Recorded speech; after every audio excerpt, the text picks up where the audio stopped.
감사합니다. 오늘 저는 향기의 신앙이라는 제목으로 함께 말씀 나누고자 합니다. 먼저 제가 인생을 살면서 냄새와 관련된 두 가지 경험을 먼저 나누고자 합니다. 첫 번째 냄새에 대한 기억은 좋은 추억입니다. 초등학교 시절에 어머니를 따라 그때 당시에 어머니께서는 구역장으로서 구역 예배를 인도하러 가정을 방문하셨습니다. 그때 여러분도 기억하시겠지만 구역 예배가 끝나면 또 일과를 마친 시간이기 때문에 구역원들이 함께 모여서 저녁을 먹곤 했습니다. 그때 저는 태어나서 처음으로 먹은 음식이 있었습니다. 무엇일까요? 바로 통닭이었습니다. 요즘의 언어로는 치킨인데 그때 당시에는 후라이드 혹은 양념 통닭 외에는 치킨이 없었습니다. 저는 처음 맡아본 냄새였습니다. 튀긴 닭고기에 고루고루 발라진 양념이 있는 양념 통닭의 냄새란 굉장히 저에게 인상 깊었습니다. 아직도 늘 통닭을 주문해 주셨던 그 구역장님의 이름이 떠오릅니다. 구땡땡 집사님. 네. 여러분, 두 번째 냄새와 나쁜 기억이 저에게 있는데, 제가 군에 입대를 했습니다. 훈련소에 입대했는데 다양한 군인이 되기 위해 훈련을 받았습니다. 제식훈련, 총을 쏘는 사격훈련, 수류탄 훈련, 다양한 훈련 중에 있었습니다. 그 중에 제가 정말 피하고 싶은 훈련이 있었습니다. 무엇이었을까요? 감사합니다. 맞습니다. 화생방 훈련을 굉장히 피하고 싶었습니다. 방독면을 써서 가스 3번 외쳐야 하는 그 훈련을 꼭 피하고 싶었습니다.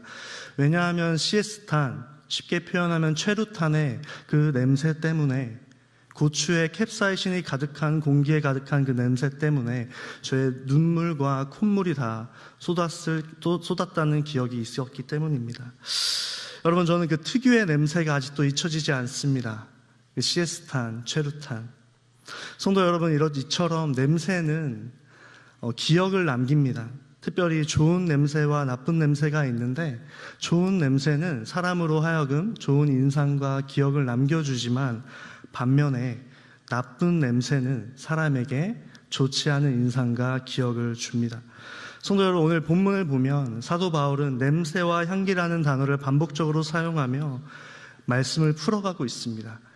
정확하게 말하면 그를 포함한 이 편지를 받고 있는 고린도 교회를 향하여 예수 그리스도의 복음을 믿는 사람들은 이런 사람이라고 표현하는데, 본문 2장 15절을 다시 한번 읽겠습니다. 자막을 보고 시작.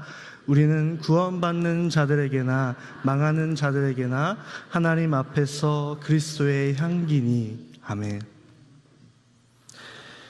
여러분, 사도 바울은 구원받는 자들에게나 망하는 자들에게나 하나님 앞에 우리가 그리스도의 향기라는 사실을 이야기하고 있습니다. 그래서 우리는 나쁜 냄새처럼 살아서는 안 됩니다. 우리 한 사람 한 사람이 향을 피워야 하는데, 우리가 피워야 하는 향은 그리스도를 닮아 그리스도의 향기인 줄 믿습니다. 우리를 통해 우리를 만나는 사람들은 그리스도를 누려야 한다는 것을 우리는 기억해야 합니다. 때때로 근데 우리는 인생을 살다 보면 은혜 충만, 성령 충만하게 살았을 때도 있지만, 때로는 우리가 죄의 지배를 받아 죄악을 범할 때도 있습니다. 그렇다면 우리가 어떻게 해야 그리스도의 향기로 회복할 수 있을까요? 오늘 본문은 첫 번째 메시지를 우리에게 알려준데 함께 따라합니다. 하나님께 감사, 회복하기. 오늘 본문 2장 14절을 쉬운 성경으로 다시 한번 읽길 원하는데요. 함께 읽습니다. 시작. 그리스도 안에서 항상 우리를 이끌어 승리의 행진을 하게 하시며 어디서나 우리로 그분을 아는 지식의 향기를 풍기게 하시는 하나님께 감사드립니다. 아멘. 여러분, 개역개정을 우리가 주된 성경으로 읽고 해석을 하는데, 개역개정의 순서상, 어순상 하나님께 감사드립니다, 감사하다는 표현은 맨 마지막에 번역이 되어 있는데, 원문으로 보면 가장 먼저 사도 바울은 감사라는 단어를 사용하고 있습니다. 정확히 말하면 감사의 내용이 두 가지가 있는데, 화면을 보면 그리스도 안에서 항상 우리를 이끌어 승리의 행진을 하게 하시며, 그리스도 안에 항상 우리를 이끌어 승리의 그 행진을 하게 하신 것에 감사한다고 이야기하고 있습니다. 다음으로는 우리로 그분을 아는, 그리스도를 아는 지식의 향기를 풍기게 하기 때문에 우리가 하나님께 감사해야 된다고 이야기하고 있습니다. 특별히 이기게 하시고 라고 번역한 이 단어는 독특한 단어입니다. 드리암비오라는 단어인데 이 단어는 개선 행진에 참여하다라는 단어의 의미가 가지고 있습니다. 이 단어를 정확하게 이해하기 위해선 우리는 당시에 어떤 배경에서 이 단어가 쓰여진지를 이해할 필요가 있습니다. 고대 로마로 우리가 한번 생각을 해보면 고대 로마의 군대가 전쟁에 큰 승리를 하였습니다. 돌아왔습니다. 그들은 돌아온 것을 잠잠하게 돌아오지 않았습니다. 그들이 승리를 통하여 얻게 된 많은 재물뿐만 아니라 포로를 이끌어 그들이 섬기고 주신으로 모셨던 주피터 신전으로 향하여 개선 행진을 벌였습니다. 그리고 그들은 그 승리의 날에 모든 사람이 맡을 수 있도록 그들의 신전에서 향기로 재물을 불태워 향기를 맡게 하였습니다. 마치 이런 것이죠. 성도 여러분, 사도 바울은 오늘 우리가 그리스도 안에서 항상 승리의 행렬에 참여하게 하신 그것에 감사해야 된다는 사실은 우리가 잘나서, 우리가 뛰어나서, 우리의 공로로 우리가 의롭다함을 스스로 입어서 구원받은 자로서 그 승리의 퍼레이드 행진에 참여한 것이 아니라, 다시 말해서 뒤집어 생각하면 하나님의 아들 예수가 죄와 사망을 십자가에 다 죽으시고 성경대로 3일 만에 부활하셨으므로 그 승리하셨기 때문에 우리가 그 개선 행진에 참여한다는 그 놀라운 은혜를 우리는 감사해야 된다는 사실을 꼭 기억해야 합니다. 저는 어떻게 하면 이 표현이 여러분의 일상 가운데 그리고 여러분의 기억 가운데 조금 더 와닿게 할까 고민이 있었는데 한 사진을 준비했습니다. 보여주십시오. 성도 여러분, 혹시 저 사진을 기억하십니까? 1984년 LA 올림픽에 레슬링 김원기 선수가 당시의 올림픽의 첫 번째로 금메달을 땄습니다. 그리고 그 금메달을 땄을 때 함께 감독과 코치인 장호성 씨와 그 3명의 사람이 귀국하여 그 승리의 기쁨을 모든 국민과 나눴습니다. 어떻게 나눴죠? 거리에서 카 퍼레이드로 꽃가루를 날리며 사람들은 주목하였을 것입니다. TV로만 봤던 김원기 선수의 승리가 곧 나의 승리와 마찬가지로 열렬히 환호했던 그 순간처럼 이제 화면을 내려주십시오. 감사합니다. 마치 방금 우리가 나눈 사진처럼 하나님은 예수님, 그의 아들 예수님의 대속의 죽음과 부활을 통해 죄와 사망으로부터 우리를 구원하여 주신 줄 믿습니다. 그것이 우리의 승리의 기쁨의 행진에 참여하게 하는 귀한 은혜이며 우리가 감사해야 된다는 사실을 기억하기를 주님의 이름으로 소망합니다.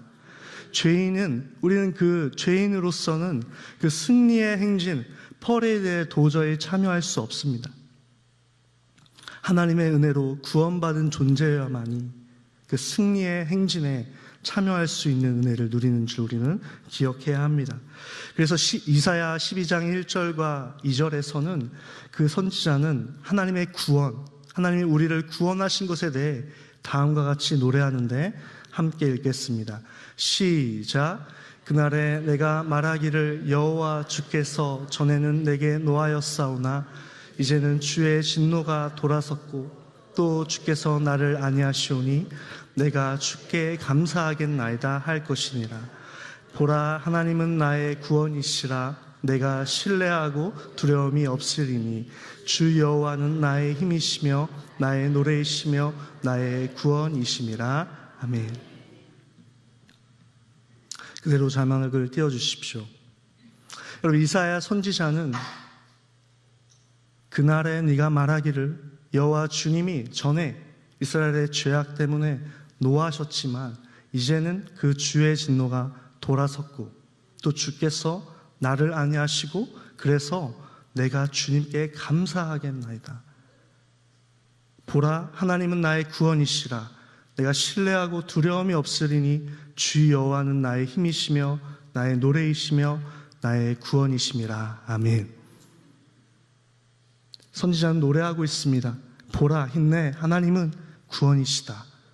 그래서 내가 하나님을 신뢰하고 그 하나님을 신뢰하기 때문에 내 안엔 두려움이 없고, 그래서 내 안에 새로운 힘이 샘솟고, 그것이 나의 노래이며 나의 구원의 표현이라는 사실을 고백하고 있습니다. 성도 여러분, 우리는 어떻습니까?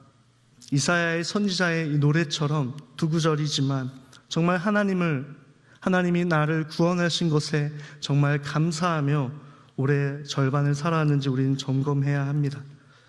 사랑하는 서울남교회 성도 여러분, 바울이 지금 고린도 교회를 향하여 두 번째 편지를 쓰고 있는데 이때 그 사도의 상황은 좋지 않았습니다. 자신이 사도인지 아닌지 의심하고 누명을 씌우는 고린도 교회를 향하여 굉장히 고통받는 상황에 있지만, 사도는 2장 14절을 통해 우리에게 가장 먼저 가르쳐주는 귀한 메시지는 하나님께 감사하라는 것입니다. 저와 여러분이 날 구원하신 그 하나님에 대하여 감사하는 삶을 회복하기를 주님의 이름으로 소망합니다. 그래서 우리 서울남교회 장로님과 집사님, 권사님, 성도님들을 보면 그 구원의 감격과 감사함으로 살아가고 예수 그리스도의 향기로 살아가는 그분들의 삶을 통하여 그리스도의 향기가 풍겨나는 우리 교회 되길 주님의 이름으로 소망합니다. 여러분, 두 번째 메시지 함께 따라합니다. 모두에게 그리스도의 향기로 살기. 여러분, 고린도후서 2장 15절을 세 번역으로 다시 읽겠습니다. 시작.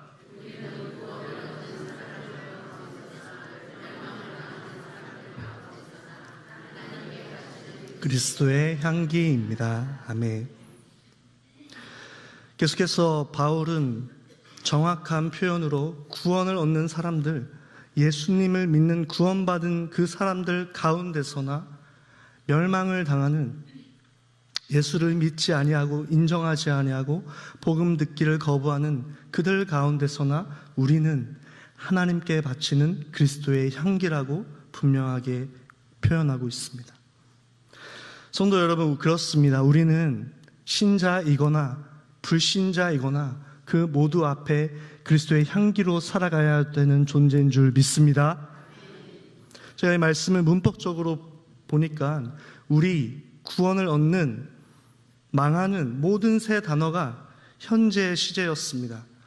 쉽게 표현을 하면 바울은 우리에게 단회적으로 이례적으로만 우리가 교회 안에 예수를 같이 믿는 믿음의 형제와 자매뿐만 아니라 우리의 일상에 만나는 예수를 믿지 않는, 이전에 믿었지만 지금은 믿지 않는 그 어떠한 사람, 멸망당하는 게 뻔히 보이는 그 사람들 앞에 날마다 우리 삶이 그리스도의 향기로 살아가야 된다는 사실을 계속해서 강조하고 있다는 사실을 우리는 기억해야 합니다. 여러분, 우리는 두 부류의 사람에게 모두 앞에 그리스도의 향기로 살아가야 되는 존재입니다. 때때로 우리는 첫 번째 부류인 나의 믿음의 형제 자매에게는 발이 마치 안으로 굽는 것이 편하듯이 잘합니다. 정확히 표현하면 우리는 주님의 사랑을 닮아서 그들을 서로 돕고 사랑하고 격려하고 필요를 채워주고, 그것이 물질이든 마음이든 에너지이든 사랑과 감사함을 나눕니다. 너무나 귀한 일입니다. 저는 그것이 잘못됐다고 이야기하는 것이 아닙니다. 그러나 성도 여러분, 오늘 본문의 멸망을 당하는 사람들 가운데서조차도 우리는 그리스도의 향기로 살아가야 된다는 존재라는 사실을 잊지 마는 우리 모두가 되기를 주님의 이름으로 소망합니다. 여러분, 우리가 질문하고 싶습니다. 25년 6월 11일 수요일 저녁 예배 함께 말씀 나누는 이 시점에, 25년의 한 절반을 살아가는 이 시점에 우리의 일상에 세상의 사람들, 성경의 언어로 표현하면 멸망을 당하는 사람들 앞에 우리의 삶은 그리스도의 향기로 살아갔습니까? 우리의 직장에, 우리의 사업장에, 우리의 동네에, 심지어 스치듯 지나가는 또한 여행의 그 자리에 어디에서나 우리는 그리스도의 향기로 잘 살아가고 있었는지 점검해야 합니다. 모두에게 그리스도의 향기로 사는 건 결코 쉽지 않습니다. 노력했던 한 인물을 소개하고 싶은데, 그 이름은 최강희 배우입니다. 2000년대 초반에 브라운관 TV를 키면 제법 나온 배우인데, 그 배우는 기독교 예수를 믿는 사람입니다. 많은 연예인들이 있지만 저는 그 배우의 다음의 기사의 제목과 답변이 참 저에게 귀감이 되었습니다. 기사의 제목은 최강희 크리스천 배우 기독교 소리 안 듣게 잘해야 였습니다. 기자가 질문합니다. 최강희 씨, 종종 방송에 나와 간증을 하는데 부담이 없는지요? 이러한 질문에 그녀는 다음과 같이 대답합니다. 잘 살아야지. 잘하자. 내가 잘해야 사람들이 하나님 알고 싶겠지? 내가 잘해서 기독교 소리 안 듣게 하고 싶고, 근데 내가 너무 잘못되고 기독교인 것 같아요. 잘못한 게 너무 많은 것 같아요. 근데 앞으로는 잘하고 싶어요. 여러분, 저는 이 고백이 가식으로 생각하지 않습니다. 진실하게 살고자 힘들지만, 그리스도의 향기로 사는 것이 때로는 버겁지만, 거룩한 부담감이 우리를 어렵게 할지라도 앞으로는 기독교 소리가 듣지 않게 나의 삶을 통해 그리스도의 향기를 피워내고자 하는 한 사람의 고백이라고 생각합니다. 성도 여러분, 우리에게 거룩한 부담감이 있습니다. 설교를 하는 저나 함께 나누는 여러분 모두에게 이 땅에 하나님이 언제 우리를 부르실지는 모릅니다. 하나님만 아시겠죠. 그러나 언제일지 모르지만 우리의 행실이 거룩한 부담감은 늘 있다는 사실을 기억해야 합니다. 성도 여러분, 우리가 교회 안에 뿐만 아니라 교회 바깥에서 만나는 나의 이웃에게 그리스도의 향기로 살아가는 저와 여러분이 되시길 주님의 이름으로 소망합니다. 그 예수를 믿지 않는 그 한 사람조차도 나의 단 한마디, 나의 단 한 번의 표정, 마음의 생각의 그 중심을 통해 하나님을 궁금해하고 예수를 궁금해하는 일들이 일어나기를 주님의 이름으로 소망합니다. 성도 여러분, 오늘의 말씀을 좀 정리하고자 합니다. 사도 바울은 고린도전서 이후에 여전히 문제 많은 고린도 교회를 향하여 편지를 썼습니다. 오늘 우리는 고린도 후서를 나누고 있는데, 신약학자들은 고린도전서와 고린도후서 사이에 눈물의 편지로 불리는 편지가 하나 더 있다고 우리에게 알려줍니다. 고린도후서 2장 4절입니다. 자막이 따로 없습니다. 제가 읽어드립니다. 눈으로 따라오십시오. 내가 마음에 큰 눌림과 걱정이 있어 많은 눈물로 너희에게 썼노니 이는 너희로 근심하게 하려 한 것이 아니요 오직 내가 너희를 향하여 넘치는 사랑이 있음을 너희로 알게 하려 함이라. 아멘. 여러분, 바울은 내가 마음에 큰 눌림과 걱정이 있어서 눈물로 편지를 쓴다고 이야기합니다. 근데 이 편지를 받는 발신자에게 이것은 나의 이 부담감을 주려고, 너희에게 근심을 주려고 하는 것이 아니라, 성경의 하반절에 어떤 표현이 있습니까? 오직 내가 너희를 향하여 넘치는 사랑이 있음을 너희로 알게 하려 함이라. 아멘. 넘치는 그 사랑을 너희가 꼭 알아줬으면 한다는 그 마음으로 바울은 편지를 썼던 것입니다. 눈물의 편지. 그러나 믿음의 아들들 각각 디모데와 디도를 통하여 바울은 문제 많은 고린도 교회를 향하여 편지를 쓰고 말씀을 전하고 가르치고자 노력했지만 돌아오는 피드백은 그가 원하는 피드백이 아니었습니다.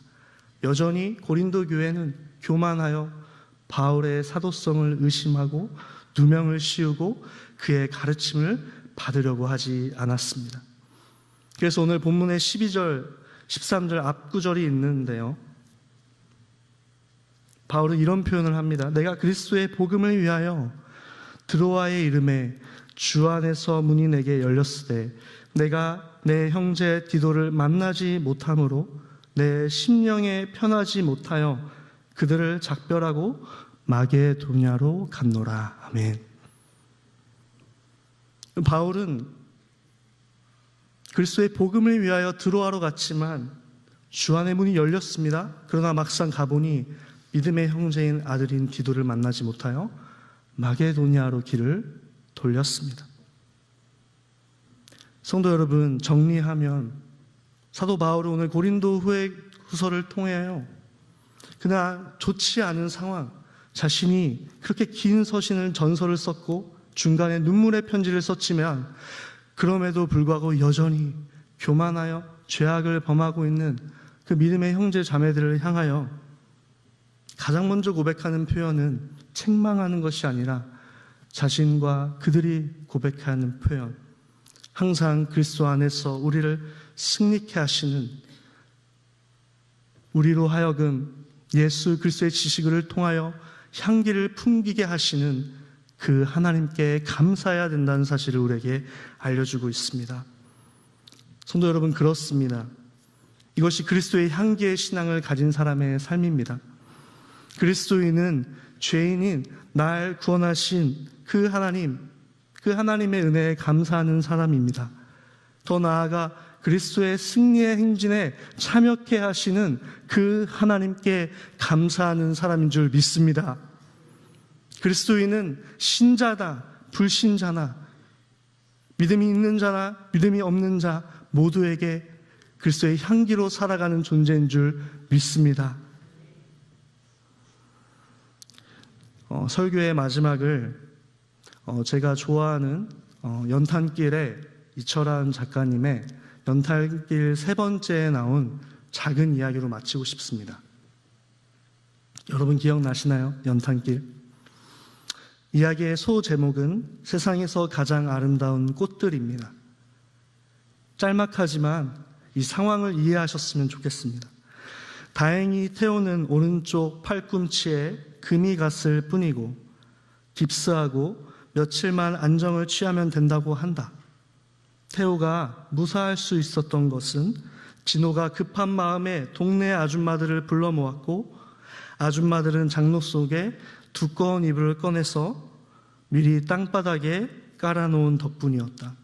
그래서 태호를 살린 건 진호와 동네 아줌마들의 사랑이었다. 화창한 봄날 개나리 진달래보다 더 아름다운 꽃들이 도시의 메마른 땅 위에 피어났다. 빨간색, 분홍색, 노란색, 자주색, 형형색색의 이불꽃이 봄의 꽃보다 더 사랑스럽게 피어났다. 세상에서 가장 아름다운 꽃은 인간의 사랑이었다.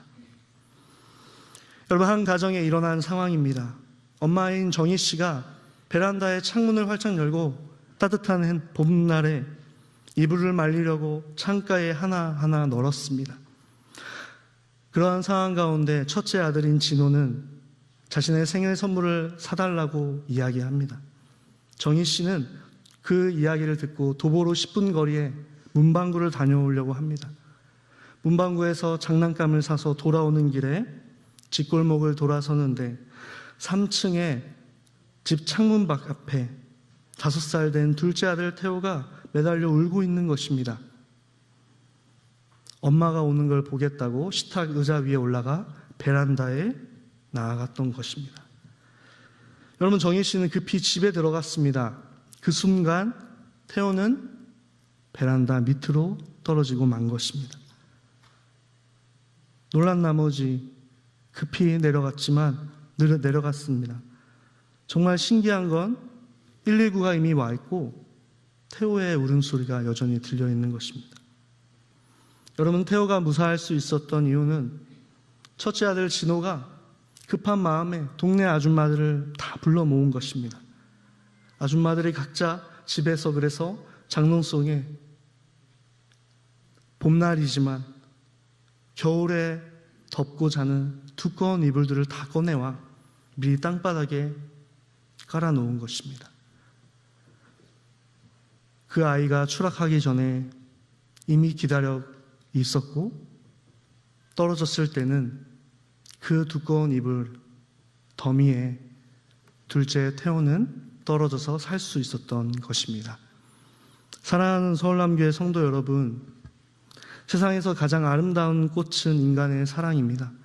정확히는 신앙을 가진 우리는 그리스도의 사랑인, 그 그리스도의 사랑의 꽃을 아는 사람인 줄 믿습니다. 그래서 우리가 예수님을 믿으며 하나님께 구원받은 그것에 감사하는 것뿐만 아니라 그리스도의 향기로 우리의 삶 가운데 마지막에 나온 이 이야기처럼 아름다운 향기를 내는 저와 여러분이 되기를 주님의 이름으로 소망합니다.